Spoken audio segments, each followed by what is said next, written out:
তাম জিন্দেগির গুনার বোঝা মাথায় লইয়া নজরুলের রহমতের সময় যদি চোখের পানি গুলো ছেড়ে দিয়া কান্দেন আর বলেন, মালিক জীবনের সব গুনার উপরে লজ্জিত আল্লাহ, এতদিন আপনার হুকুম পালন করি নাই আল্লাহ, শয়তানের ওয়াসওয়াসায় পড়ে করছি গো, আপনি মাফ করে দেন।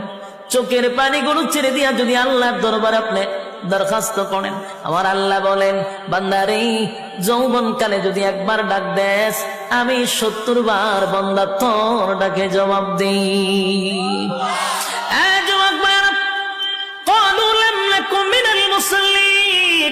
যারা দুনিয়ার জমিনে মুসল্লি ছিল না তারাই তো জাহান্নামী, এক নম্বরে জাহান্নামে যাওয়ার কারণ। আল্লাহর নবী বলেন, উম্মতেরারে হাশরের মাঠে যদি হিসাব হয়, আউয়ালু মা ইউহাসাবু বিহিল আবদু ইয়াউমাল কিয়ামাতিস সালাহ, কিয়ামতের